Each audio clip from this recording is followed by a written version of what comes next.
படம் சூப்பராக இருக்குது, அருமையாக இருக்குது. எனக்கு ரொம்ப பிடிச்சிருந்துச்சு. ஆஃப்டர் லாங் டைம் நல்ல ஒரு டீசெண்டான ஒரு படம், நல்ல காமிக்கலாக இருக்குது. எனக்கு ரொம்ப ஒரு போர் அடிக்காமல் ஒரு காலேஜ் ஸ்டூடெண்ட்ஸுக்கு என்னென்ன பிடிக்குமோ அது எல்லாமே அவ்வளோ அழகாக கொண்டு போய் நேக்காக படத்தை அப்படியே ஒரு மாதிரி தெளிவாக எடுத்துகிட்டு போய் அவ்வளோ அழகாக சூப்பராக கம்ப்ளீட் பண்ணியிருந்தாங்க. டைரக்ஷன் வைஸ் ஆகட்டும், ஆக்டிங் வைஸ் ஆகட்டும், அந்த ஹீரோயினை சூஸ் பண்ணுற அந்த விதங்கள் ஆகட்டும், அந்த ஹீரோயினை சூஸ் பண்ணுற அந்த டேரக்டருக்கு தான் அப்படியே கை கொடுத்து கும்பிடணும். அவ்வளோ அழகாக இருக்காங்க எல்லாருமே. எப்படி தான் சூஸ் பண்ணுறீங்களோ அந்த 3 ஹீரோயினுமே அவ்வளோ அழகாக இருந்துச்சு. சீரியஸாக நல்லா இருந்துச்சு, சூப்பராக பண்ணிதான், செம்மையாக பண்ணிதான். எங்கேயுமே இந்த கேரக்டருக்கு வந்து இன்னொரு ரீப்ளேஸ்மெண்ட் இல்லை அப்படின்ற மாதிரி இருந்துச்சு. ஓகே, எல்லாமே நல்லா இருக்கு. ஐயோ அருமையாக இருந்துச்சு. அதை வந்து வல்கராக காமிக்காம அது எவ்வளோ லவ்வாக காமிக்க முடியுமோ அவ்வளோ அழகாக காமிச்சிருந்தாங்க. ஸோ படம் வந்து நல்லா இருந்துச்சு. ரிலேஷன்ஷிப்பில் வந்து மோஸ்ட்லியாக ஜட்ஜ் பண்ண தெரியாமல் இருக்காங்க. ஸோ அது வந்து நிறைய சூசைடல் அந்த மாதிரி போய் முடியுது.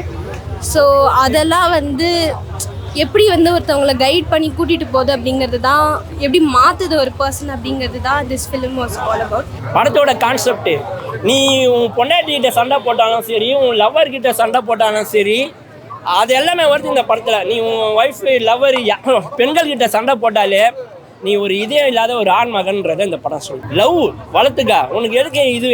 உன்னை பெற்றது ஒரு தாய், உன் கூட பிறந்தது உன் தங்கச்சி, உன்னை பார்த்துக்க போகிறது உன் ஒய்ஃபு. பெண்கள் இல்லாத உலகம் இல்லை. நீ கோவப்பட்டனா உன் வாழ்க்கை தான் அழிஞ்சு போவோம், உன் லவ் தான் கெட்டு போவோம். நீ அவங்க எல்லாருக்கும் ரெஸ்பெக்ட் கொடுத்துப்பாரு, அப்போ தான் லவ்வை பற்றி உணர்வேன் அப்படின்றாங்க.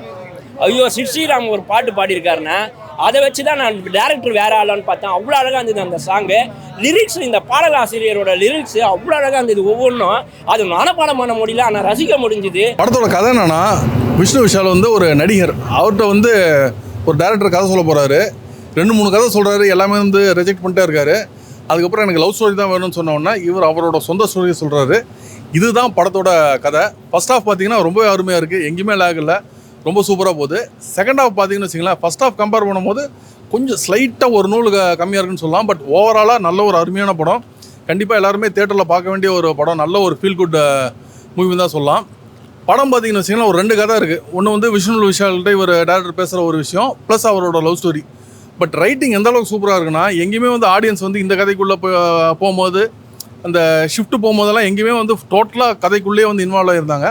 ஸோ ரைட்டிங் அந்தளவுக்கு சூப்பராக இருந்துச்சு. அதே மாதிரி விஷ்ணு விஷால் வந்து ஒரு கெஸ்ட் ரோல் பண்ணியிருக்காரு. ஸோ அவரோட ரோல் இம்பார்ட்டண்ட்டாக இருக்குது. அதே டைமில் வந்து ரொம்ப ஓவராக ஒரு சீன் வைக்காமல், அதே டைம் ரொம்ப கம்மியாக வைக்காமல் அந்த இம்பார்ட்டன்ஸ் எல்லாம் கரெக்டாக கொடுத்து வச்சுருந்தாங்க. பாசிட்டிவ் வந்து அதோட நரேஷன், ரைட்டிங், ஒரு இடத்துல அழப்போகும்போது அந்த இடத்துல சிரிக்க வைக்கிறாங்களா, அதுதான் விஷயமே. அங்கே கண்டிப்பாக படத்தை பார்க்கணும். ஏன்னா ஒரு காதல், உங்களுக்கு காதல் பிடிக்குது அப்படின்னா கண்டிப்பாக இந்த படத்தை பாருங்க. ஒரு காதல் ஜெயிக்கணும்னா இந்த படத்தை பாருங்க. காதலுக்காண்டி உசுர கொடுக்கணும்னா இந்த படத்தை பாருங்க. காதல் காதல் காதல், அவ்வளோ அந்த படமே சூப்பராக இருந்துச்சு. எனக்கு ரொம்ப பிடிச்சிருந்துச்சு. ஆஃப்டர் லாங் டைம் நல்ல ஒரு டீசெண்டான ஒரு மூவி. கண்டிப்பாக எல்லா தேட்டரில் மிஸ் பண்ண பாருங்க. மிஸ்கின் பெரிய பெரிய டேரக்டர்ஸ் எல்லாம் கொஞ்சம் கூட ஈகோவே இல்லாமல் நடிச்சு கொடுக்குறாங்க. அதுக்கு அந்த சாருக்கு ரொம்ப ரொம்ப நன்றி. அவர் வேற லெவலில் பண்ணிட்டார், வேற மாதிரி. ஸோ படத்தில் வந்து actors they have made their debut. So it was very nice. And also next வந்து படத்தில் பாட்டு இவன் அளவுக்கு நீங்கள் எக்ஸ்பெக்ட் பண்ணலனாலும் as a starter movie they have made their debut in songs as well. And also gender biasல வந்து அதாவது பொண்ணு தான் இது பண்ணணும், பையன் தான் அதை பண்ணணும் அப்படின்னு இல்லாமல் they have somewhat showed it. அது வந்து அதர் வேலையும் ஒர்க் ஆகும் அப்படிங்கிறது. So that's it. ரிலேஷன்ஷிப்பில் இருக்கவங்களுக்கு, அதாவது மோஸ்ட்லி ஜட்ஜ் பண்ண தெரியாதவங்க, இன்னசென்ட்டாக இருப்பாங்க. ஸோ அந்த மாதிரி ரிலேஷன்ஷிப்பில் இருக்கவங்களுக்கு maybe this will be use. Mysskin வந்து ஆக்சுவலாக டேரக்டர் ஆஸ் அ ரோலை நேச்சுரலாக பண்ணியிருந்தாரு. விஷ்ணு விஷாலும் ஆஸ் அ ஆக்டராக அந்த ஒரு ரோலை பண்ணியிருந்தாரு. ஸோ அவங்க 2 பேரும் நேச்சுரலாக எப்படி இருந்தாங்களோ அதே மாதிரி தான் படத்துலையும் காமிச்சிருந்தாங்க. படம் வந்து சினிமாட்டோகிராஃபி, மியூசிக்கு, டிஐ, ஆர்ட் டிபார்ட்மெண்ட் எல்லாமே வந்து ரொம்ப அருமையாக இருக்குது. ஸோ டெக்னிக்கல் சைடும் வந்து படம் நல்ல ஒரு படம், கதை சைடும் நல்ல ஒரு படம். 2K கிட்ஸுக்கு ஏற்றாப்புல அந்த லவ் ஸ்டோரி, ஒருத்தனை பார்த்தீங்கன்னா அவனுக்கு ஒரு எக்ஸ் இருக்கும், அந்த ஒரு பொண்ணை பார்த்தா ஒரு எக்ஸ் இருக்கும். ஸோ அந்த விஷயங்கள் எல்லாமே வந்து ரொம்ப அருமையாக காமிச்சிருந்தாங்க. அதே டைம் பார்த்தீங்கன்னு வச்சுங்களேன், அந்த லிப்லாக் சீன்ஸ் எல்லாம் கொஞ்சம் வச்சுருந்தாங்க.